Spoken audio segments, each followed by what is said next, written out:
It's another cold and quiet morning out there, but we do have quite the warm week on the way despite the fact a cold front is about to come through. I'll have those details for you coming up. In less than 14 days, Warner Robins voters will cast their ballot in the mayor's race. But before you head to the polls, we're hearing from the three candidates what they think is the greatest threat to the international city. Plus, a new solid waste provider is set to come to Bibb County. What you need to know ahead of the new year. Well, good Wednesday morning. You're taking a live look over a beautiful downtown Macon. The time is now 6:31 a.m. on this October the 20th. Thank you so much for continuing your morning with us. I'm Wanya Reese, and before you slide out the door this morning, you're definitely going to want to throw on a jacket and a hat because it's still a little chilly out there, Courtney. That's right, yeah, and we are going to get a little bit warmer, so enjoy these temperatures if, of course, you like the cold. 46 right now in the city of Macon. You're looking live on top of Atrium Health Navison, a nice and quiet downtown.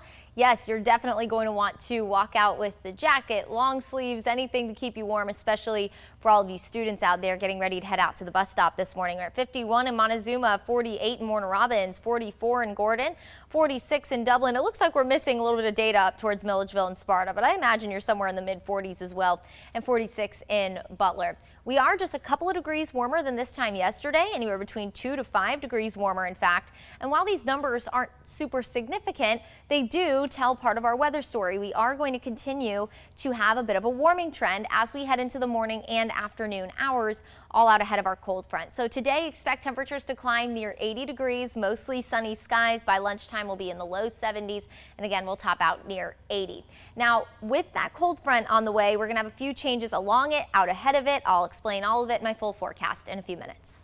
Thank you, Courtney. We'll talk to you soon. About 2 weeks from now, you'll find out who will lead the city of Warner Robins as they elect their next mayor. Currently, Mayor Randy Tom faces challengers LaRhonda Patrick and Stephen Baughier in the race. Before you head to the polls on November the 2nd, we're hearing from the candidates about issues affecting the city. They spoke last night during a political forum that 13 WMAZ and Robins Regional Chamber hosted. Here's what they think is the largest danger to the international city. The greatest threat I can say right now to our community is what I stated earlier, which is going to be our crime. We have to get it under control, and I know that we will. We're depending on our elected officials to ensure that we will. But I think the greatest community threat we face is listening to the rhetoric that we're not a great city, because the fact is we are a great city, and we have so much to offer here. Long-term threat, for the last 10, 15 years, we've seen areas of the city be ignored to a certain extent, and maybe at the expense of other areas of the city getting a lot of attention. Now, some of the candidates mentioned more than one threat. To hear their full answers, you can go to our website at 13wmaz.com and watch the full forum right now. There you can also hear from candidates running for 3 city council posts. On Saturday, you'll have a chance to watch the mayor as part of the forum right here on 13WMAZ from noon to 1 p.m. Speaking of voting, that's exactly what people in Jones County will do in November as well. What's on the ballot? Voters in Gray will decide whether or not to allow the sale of liquor within the city. Right now, you can buy beer and wine in Gray, but you can't buy the hard stuff. At a July meeting, City Council voted to put the question of packaged distilled alcohol sales in the city on the ballot next month. Mayor Ed Barbie thinks it's good voters have the option to vote on this on November the 2nd. Voters, you know, the majority of what I've spoken to are for it, and I support it, and I think it would be beneficial too. Like I say, there's a possibility of additional revenue coming in, yes, but not enough to change anything in our budget. Let's put it like that. The majority of people that we spoke to told us that they plan on voting for liquor stores in Gray. However, the mayor showed us a flyer that's getting passed out encouraging folks to vote no. For a full list of the November races happening across Central Georgia, head to our website. You know where to go, 13wmaz.com. Once you get there, just type in Central Georgia November 2021 elections into the search bar, and it will be the first story that pops up. All right, let's get to some other headlines this morning. Right now, Bibb County deputies are looking for this man right here who robbed a restaurant in West Macon.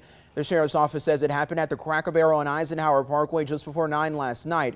Witnesses told them that the man came into the restaurant with what looked like a gun wrapped in a towel. They say he demanded money from the cashier, and he ran away after getting that cash. Thankfully, no one got hurt. If you have any information, you can call the Macon Regional Crime Stoppers. That number, it's 1-877-68-CRIME. Again, that number at the bottom of your screen, it's 1-877-68-CRIME. A Dublin man entered a plea of not guilty in connection to his wife's death nearly 4 months ago. The Lawrence Superior Court Clerk's office says Ben Whitaker appeared before Judge John Hilton yesterday to face murder and other charges. The charges are tied to a shooting around the end of June that left Whitaker's wife Tiffany dead. Police believe the couple got into an argument that ended with Tiffany being shot at least once. When police got called to the couple's Penn Avenue home for a welfare check, they saw Tiffany's body on the floor. They identified Ben Whitaker as a person of interest after they didn't find him or his car at the home. Investigators later found and arrested him in Wilkinson County. He's currently in the Lawrence County Jail. The trial for 3 former Washington County deputies accused in a deadly tasing case could wrap up this week. This comes as defense testimony is set to continue today. The 3 former deputies face murder charges in connection to the death of Yuri Martin in 2017. The defense began calling witnesses yesterday, including a woman who lives on Deep Step Road and witnessed the tasing, a medical expert, and a professor who's written textbooks on police interactions. Each say they believe Henry Lee Copeland, Michael Howell, and Rhett Scott acted properly. You can read more on the case, including what the prosecution has said so far in the trial, right now on our website at 13WMAZ.com and on the 13 app. Jury selection is expected to continue this morning in the trial for the 3 men accused in the 2020 shooting death of Ahmaud Arbery. Overall, 1,000 people have been summoned as possible jurors, with 400 of those on standby to report if needed. Now, after 2 days of questioning, there are still no jurors that have been chosen. Our station out of Jacksonville, Florida, reports that the pace of jury selection is frustrating the judge, who yesterday urged both the prosecution and defense to speed up things. This comes as lawyers were supposed to question 2 panels of 20 potential jurors yesterday. The judge ended up sending one of the panels home to come back today, saying he didn't have the ability to store people or keep them longer than planned. Father and son Greg and Travis McMichael, along with William Roddy Bryan, face murder charges in the case. They've previously pleaded not guilty. Let's get to some other headlines from across the state this morning. The man accused of killing a DeKalb County grocery store clerk over the summer has now pleaded not guilty to the charges in court. Victor Lee Tucker appeared virtually from jail yesterday before a DeKalb County judge. The GBI is investigating the deadly shooting that happened at Big Bear grocery store in Decatur in mid-June. Investigators say Tucker shot Laquita Willis after getting into an argument with her about his face mask. She later died at the hospital. An off-duty deputy was also hurt and shot at Tucker. Right now, Tucker is sitting in the DeKalb County Jail without bond. His next court appearance has not been set. Well, more kids could soon be able to enroll in a child care program that helps lower-income families. The State Department of Early Care and Learning announced the plan this week. Officials say Georgia will spend $267 million of federal coronavirus relief money through October the 1st of 2024. Georgia currently enrolls 50,000 kids in its child care and parent services program, but they'll add another 10,000 spots. The state will now allow families making up to 85% of the state median income to enroll. Georgia also will boost payments to providers for achieving certain benchmarks under its quality rating system. The Brookdale Resource Center in Macon will now see hundreds of thousands of dollars worth of renovations and upgrades. Last night, Macon Bibb commissioners agreed to put $75,000 towards bedding equipment for the center. That will come for the Economic and Community Development Emergency Solutions Grant. Commissioners also agreed to over $480,000 of emergency solution grant funds for different upgrades. Over the past 10 months, the county has transitioned the center from an elementary school to a temporary shelter and now a permanent resource center. A new solid waste service provider is now coming to Bibb County, and today you'll hear about the changes. Macon Bibb Communications says Commission chose Ryland Environmental to collect residential trash, recycling, yard waste, and bulk items. That begins on January the 1st of next year. They say new carts will be delivered in December, and people should not use those new red cans until January. Ryland Environmental began servicing about 20% of the county in July. There's a press conference that's happening this afternoon at 2 p.m. according to the communications office, and you'll be able to find out how solid waste services will be improved and what you need to know. You can watch it live on the county's Facebook page.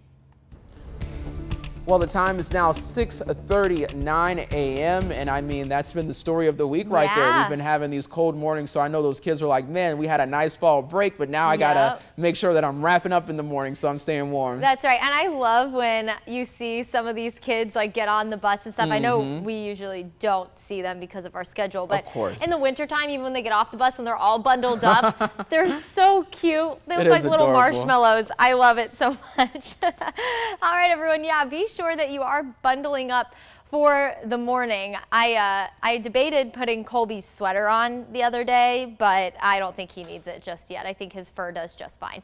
It is going to be a cold morning. Be sure all of your human children, maybe not your dog children, are bundled up this morning. By recess hour, it'll still be cool. Temperatures will be in the low 70s, and then a mostly sunny afternoon with highs in the upper 70s to send all of you home. So it's one of those days where you have to layer up for the morning, but then by the afternoon hours, you can walk around in a t-shirt and shorts because it'll be nice and warm. Typical fall day in central Georgia for us.